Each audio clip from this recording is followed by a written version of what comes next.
Okay, sums of geometric series. Here we have a geometric series starting with 3, then it goes 6, 12 and so on. Each time we're doubling. And we know how long the sequence is because we can see what the last term here is.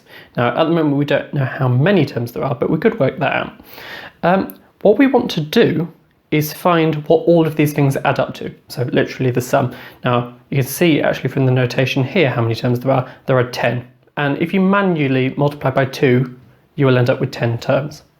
The trick here is if I multiply by the common ratio, if I multiply all of the terms by 2, then 3 becomes 6, 6 becomes 12, 12 becomes 24, and so on.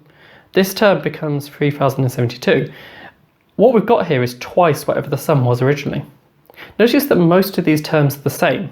So if I did this bottom line, take away the top line, then most of the stuff will cancel out. So, just center that. If I do that thing, take away that thing, we get that. 6 take away 6 goes, 12 take away 12 goes, and so on. Most of them go. This term will still be here, 3072, and the very first term we're going to be taking away as well. But everything else cancels out along the way. But that's got rid of most of the terms for us. We can evaluate what's on this side. 3072 take away 3, we can work out.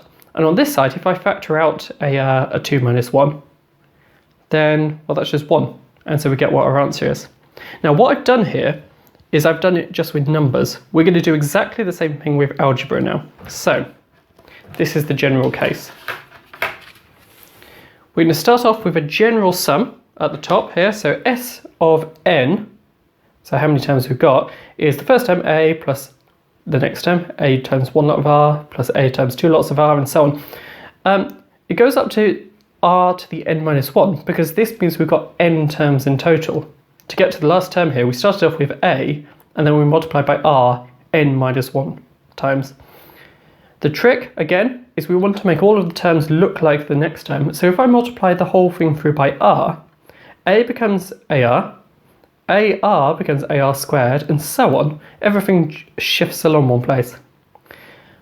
Over here, I've just kept track. We've multiplied by an r, so this is r times the sum. Now if I do the second line take away the first line again, so this thing take away this thing, most of the stuff cancels out. We just get this last term minus the first term. Doing some factorization, I can factor out an Sn here, I can factor out an a here, and then I can divide by the r minus 1. And what we get here is our sum formula. This is one to put a box around. This is one we're going to be using. You get given it in the exam.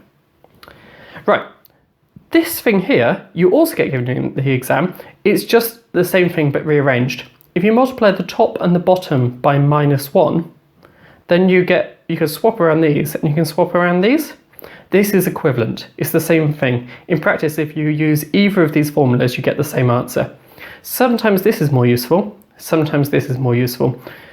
If you're going to stick it into your calculator anyway, it doesn't matter. It'll give you the same answer. If you're trying to do it a bit manually, if r is a nice big number bigger than 1, then this one's better because everything stays positive. If r is a value less than 1, then this one is more practical. But the calculator will be able to sort out either. Right, let's do a question. So, I'll do this one with you and then I'll give you one to do. Find the sum of the first 7 terms of this thing here.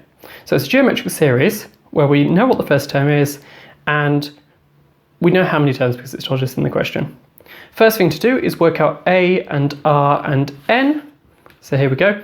A is whatever the first term was, so it's 54. R is what we multiply by to get to the next term, so it's a third. And then 7, that's n, that's how many terms we had, it told us in the question. Putting it into the formula, I've put it into the one on the right hand side, but you can use either of these. Stick it in your calculator, write it as an exact answer. We want to keep it exact, so don't put it as a decimal. This is nice and exact, but the calculator does it all for you. Done. Right, here's one for you to have a go at. So, just talk you through it and then you can pause. It's a geometric series, I haven't said that in the question, but I want you to add up these numbers using the formula. you know what the first term is, you can work out what r is. You might have to do a bit of thinking as to how many terms there are here, but having a calculator and manually trying some things is the way in. If you want to be a bit clever about it, you might be able to use logs here, but I'll let you have a think. Pause the video and have a go.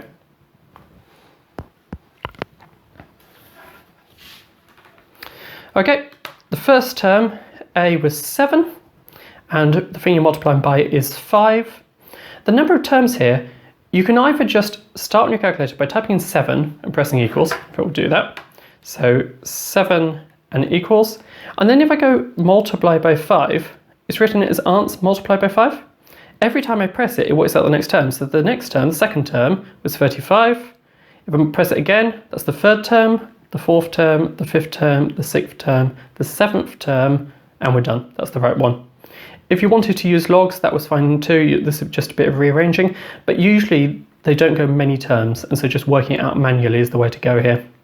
So that tells us that n is 7. Popping it into the formula, and then you can just stick it into your calculator. You should get this number at the bottom here. So sometimes it's a bit tricky to work out how many terms, but manually trying it is usually the easiest way here. Right. You should be able to do exercise 3D in the book now. There's one other thing that we haven't done in series, which we'll do next, which is the sum of an infinite number of terms. But for now, have a go at exercise 3D.